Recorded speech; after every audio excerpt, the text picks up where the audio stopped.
नमस्कार साथियों, कैसे हैं आप लोग। आशा करती हैं आप लोग बहुत बढ़िया होंगे। तो दोस्तों आज लेकर आए हैं हम रेलवे एनटीपीसी का प्रैक्टिस सेट नंबर 8। ठीक है, तो चलिए हम सीधे क्वेश्चन पे चलते हैं। दोस्तों अगर आप लोग पहले वाला प्रैक्टिस सेट नहीं देखे हैं तो जाकर देख लीजिएगा, 7 प्रैक्टिस सेट मैं डाल चुकी हूँ। तो आइए हम चलते हैं सीधे क्वेश्चन पे। फर्स्ट क्वेश्चन है, सिंधु घाटी सभ्यता की लिपि क्या है। तो ये हो जाएगा दोस्तों आपका उद एक मिनट, यहाँ पे क्या दिया है, यहाँ पे अजीब दिया है, उद्वाचयोग्य नहीं। ये इसका आंसर डी दिया है। कुछ कन्फ्यूजन लग रहा है मुझे, आप लोग कमेंट करके बताइएगा। ठीक है, और है यहाँ पे निम्नलिखित में से कौन सी शिक्षा का प्राचीनतम स्थान था। तो ये हो जाएगा दोस्तों आपका तक्षशिला। इसका आंसर डी हो जाएगा। नेक्स्ट क्वेश्चन पे हम आ रहे हैं यहाँ पे कि काजू का सबसे बड़ा उत्पादक राज्य कौन सा है। तो ये हो जाएगा आपका केरल। चलिए नेक्स्ट क्वेश्चन पे हम आते हैं यहाँ पे कि भारत की जनजाति में सबसे अधिक संख्या किसका है। सबसे अधिक संख्या जो है संथालों की संख्या है। चलिए नेक्स्ट क्वेश्चन पे हम आते हैं दोस्तों,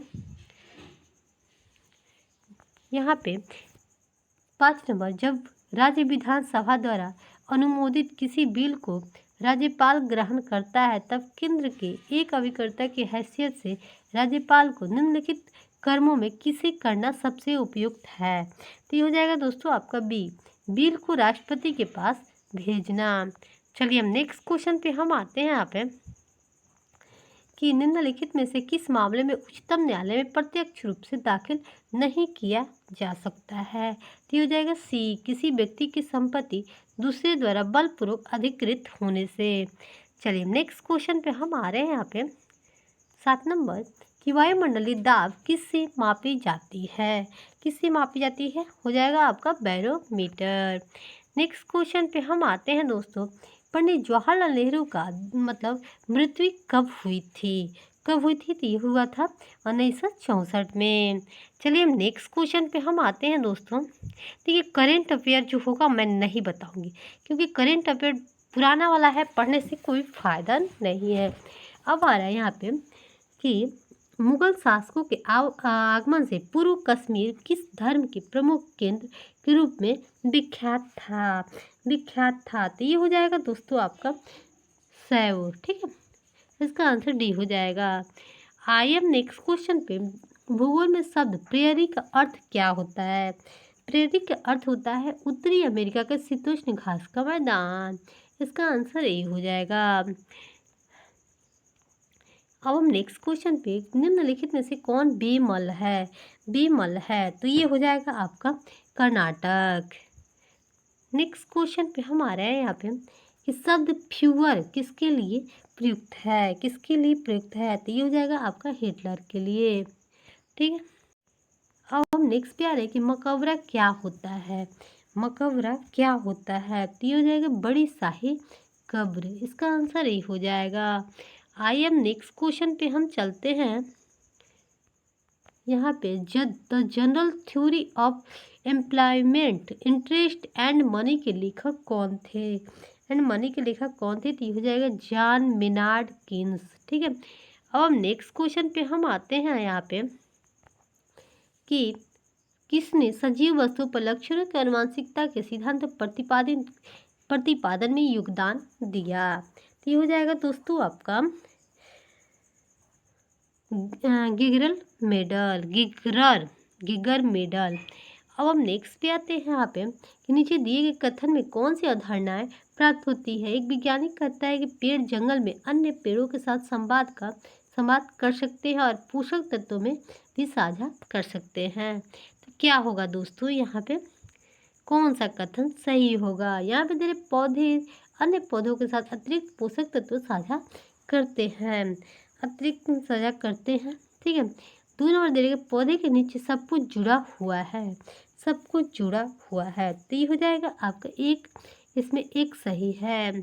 आई एम नेक्स्ट क्वेश्चन पे हम आते हैं हमें कि किसके कारण स्क्लेरे काइमा कोशिकाओं की दीवार मोटी होती है। तो ये हो जाएगा आपका लिग्निन। ठीक है, चलिए नेक्स्ट क्वेश्चन पे हम आते हैं एनलेडा किस वर्ग में एनलिडा वर्ग में कौन एनलिडा वर्ग से संबंधित नहीं है? तो कौन संबंधित नहीं है? तो ये हो जाएगा एक्रेकिस। ठीक है, बाकी तीनों है। ठीक है, अब हम नेक्स्ट पे आते हैं। यहाँ पे 1 मिनट। अब यहाँ पर एक अपनी शुद्ध स्थिति में धातु एक चमकदार सतह पर होती है, इसका ये गुण कहलाता है। तो क्या कहलाता है दोस्तों? तो ये कहलाता है धात्विक चमक। नेक्स्ट क्वेश्चन पे हम आते हैं यहाँ पे कि एक माइक्रोग्रेवियल रूप से सुगम प्रक्रिया है जहाँ नाइट्रेट कम होता है, अतः मध्यवर्ती गैसीय नाइट्रोजन ऑक्साइड उत्पादों की एक श्रृंखला का माध्यम से आणविक नाइट्रोजन का उत्पादन N2 का उत्पादन करता है।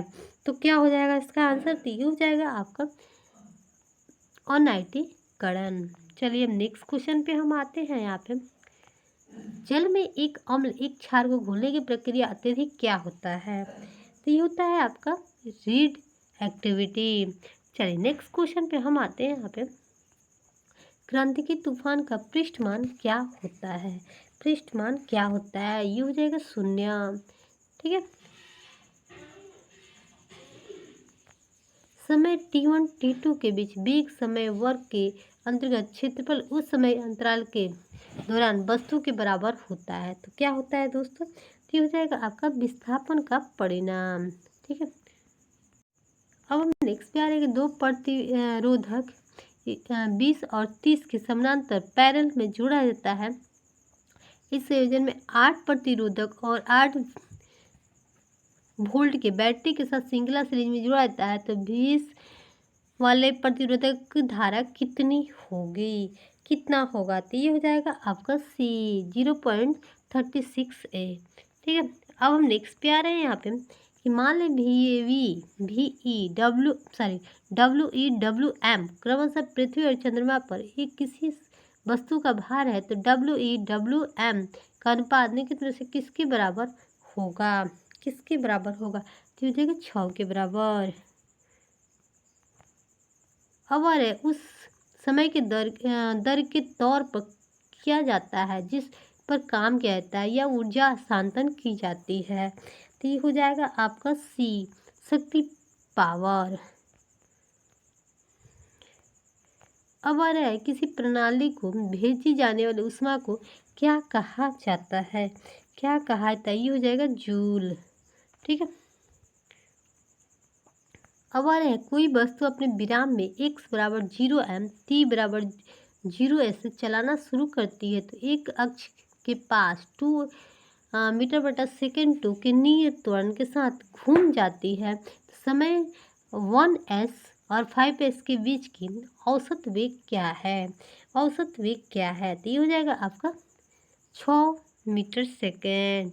अब हम नेक्स्ट क्वेश्चन पे हम आ रहे हैं। यहाँ पर कि 24 मीटर ऊंचाई वाले ईंट की दीवार का आंतरिक सतह के तापमान 25 डिग्री सेल्सियस है, तो बाह्य सतह का तापमान 5 डिग्री सेल्सियस है। दीवार के प्रति वर्ग मीटर के माध्यम से उष्मा में कमी कर दर क्या होगा? ठीक है, इसका दर पूछ रहा है दोस्तों। तो क्या होगा? इसका दर हो जाएगा 12.5। ठीक है, चलिए हम नेक्स्ट क्वेश्चन पे हम आते हैं। यहाँ पे कि निम्नलिखित में से किस दिन अंतर्राष्ट्रीय उपभोक्ता दिवस मनाया जाता है? कब मनाया था दोस्तों? तो ये 15 मार्च को मनाया जाता है। दोस्तों करंट अफेयर है, देखिए जितना है सब करंट अफेयर है, एक भी मतलब ऐसा नहीं है कि करंट अफेयर। लास्ट क्वेश्चन है डीबीटी का पूर्ण रूप क्या होगा? तो ये हो जाएगा डायरेक्ट बेनिफिट ट्रांसफर। तो दोस्तों आज यहीं पे प्रैक्टिस सेट समाप्त होता है। ठीक है, तो फिर हम मिलते हैं नेक्स्ट प्रैक्टिस सेट में। तब तक के लिए बाय, गुड नाइट।